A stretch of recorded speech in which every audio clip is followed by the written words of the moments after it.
Is Islam a religion of peace or a religion of terrorists, as many unbelievers claimed? How was the Quran formed?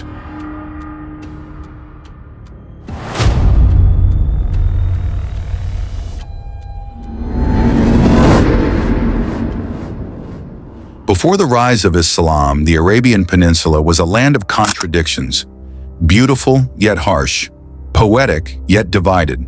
At its center stood Mecca, a city built around the sacred Kaaba, believed to have been raised by Prophet Abraham and his son Ishmael. But over the centuries, the truth it represented had been forgotten. Hundreds of idols surrounded the Kaaba, each tribe claiming its own god, each man bowing to stone. Arabia in the 6th century was not a nation, but a collection of tribes, bound by blood, not law. There was honor, but also vengeance.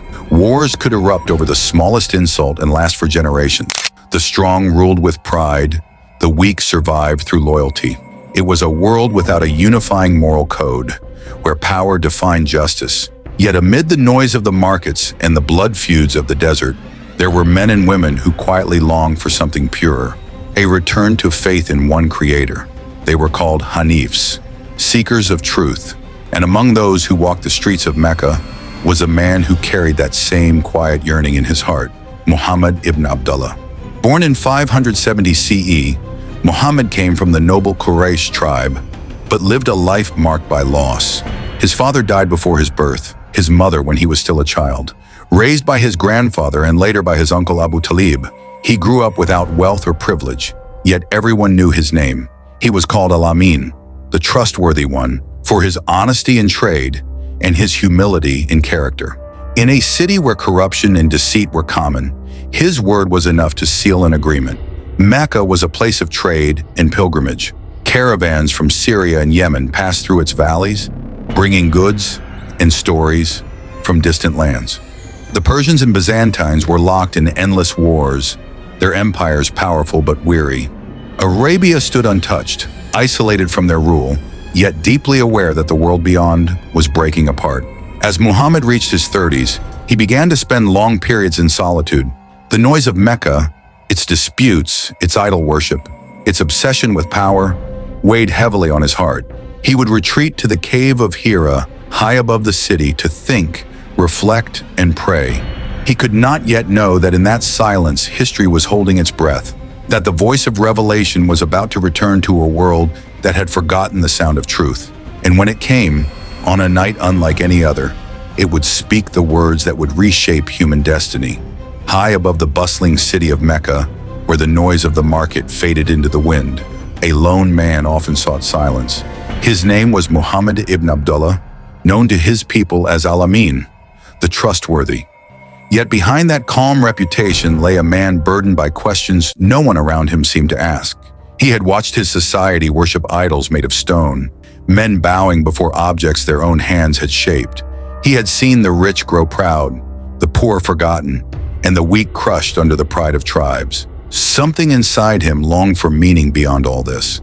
So he climbed. Night after night, he would ascend the rocky slopes of Mount Hira, carrying only food, water, and the weight of thought. The cave at its peak was small and cold, overlooking the city lights below. There, in the stillness, he would meditate, remembering the God of Abraham, seeking answers to questions that no poet or priest could answer. It was during one of those nights, around the year 610 CE, that everything changed. The world outside was silent, the stars bright and unmoving, but inside the cave the air grew heavy. A presence filled the darkness, not of this earth, yet undeniably real. Then came a voice, clear, powerful, unmistakable. "Read!" Startled, Muhammad looked around, trembling. "I cannot read," he replied. The voice came again, firm, commanding, yet filled with purpose. "Read, in the name of your Lord who created man from a clot. Read, and your Lord is the most generous." He felt the words burning into his heart, as if etched upon his soul. Overwhelmed with fear, he fled from the cave, stumbling down the mountain in the darkness. His body shook, his breath quickened, not from exhaustion, but from awe.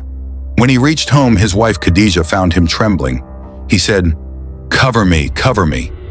And as she wrapped him in a cloak, he told her everything. There was no hesitation in her eyes, no doubt in her heart. She said, "By Allah, he will never disgrace you. You speak the truth. You help the poor. You honor your guests. This cannot be evil." She believed before anyone else did. And with that faith, the first light of Islam entered the world. Persecution in Mecca grew unbearable. Years had passed since the first revelation, yet the Quraysh's hatred only deepened. The small band of believers, men, women, and children, faced hunger, torture, and isolation. They were driven from their homes, boycotted from trade, and treated as strangers in their own city. But through every trial, Muhammad's voice remained steady. "Be patient, for Allah is with those who endure." When the suffering reached its peak, he allowed some followers to seek refuge across the Red Sea in Abyssinia. There, under a just Christian king, they found safety, proof that faith could cross borders and hearts alike. Then came a turning point. Delegates from Yathrib, a city north of Mecca torn by tribal wars, heard of Muhammad's honesty and message. They came to him in secret and said, "If you come to us, we will follow you and protect you."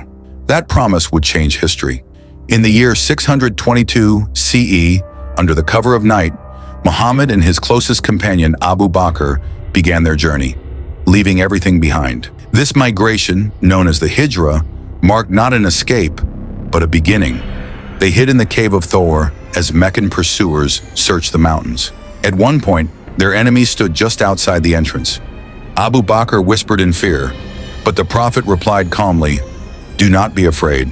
Allah is with us." Days later, they reached Yathrib, a city that would soon be renamed Medina, the city of the Prophet. There, Muhammad established a new kind of community, one built not on tribe or race, but on faith and justice. Muslims, Jews, and pagans lived under one social charter, the Constitution of Medina, one of history's first written covenants of peace. For the first time, Islam had a home and an identity. From the ashes of persecution, a nation was born. But even as Medina thrived, Mecca was not done. The Quraysh prepared for war, determined to extinguish the new faith. Yet the believers, though few, had something their enemies did not: unshakable conviction. The next battles would not just decide victory or loss, they would define the future of faith itself. From the moment Muhammad settled in Medina, the message of Islam began to grow, not only through words but through example. He built a community based on mercy, justice, and equality. Neighbors helped one another. The rich shared with the poor. For the first time, tribes once divided by blood and revenge prayed side by side in unity. But the Quraysh in Mecca could not accept this new order. They gathered armies and marched north to crush the Muslims. What followed were years of struggle: Badr, Uhud, and the Trench. Battles that tested faith more than strength. At Badr, outnumbered 3-1, the Muslims stood firm. Victory came not through power, but through belief. At Uhud, they faltered, learning that disobedience brings consequence. And when the Quraysh besieged Medina, digging trenches for protection, the believers stood shoulder to shoulder, their faith unbroken. These were not just wars of men, they were lessons written in the dust of Arabia: patience, humility, and trust in the unseen. In the years that followed, Islam's message reached every corner of the peninsula. Tribes who once fought for pride began to seek peace under one God. Then, after 2 decades of revelation, Muhammad led his followers toward Mecca, not with swords drawn, but with forgiveness in his heart. In 630 CE, he entered the city that had once driven him out. No revenge, no conquest of cruelty. He lowered his head in gratitude. As his followers stood in awe, he ordered the idols within the Kaaba to be removed, more than 300 of them, shattered one by one. And as the dust settled, the Prophet declared, "Truth has come, and falsehood has perished." Mecca was free, not by blood but by mercy. 2 years later, in 632 CE, the Prophet delivered his final sermon before thousands on the plain of Arafat.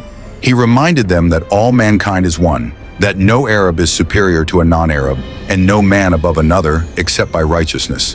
Then, not long after returning to Medina, he passed away, quietly at 63. Yet the light he carried never died.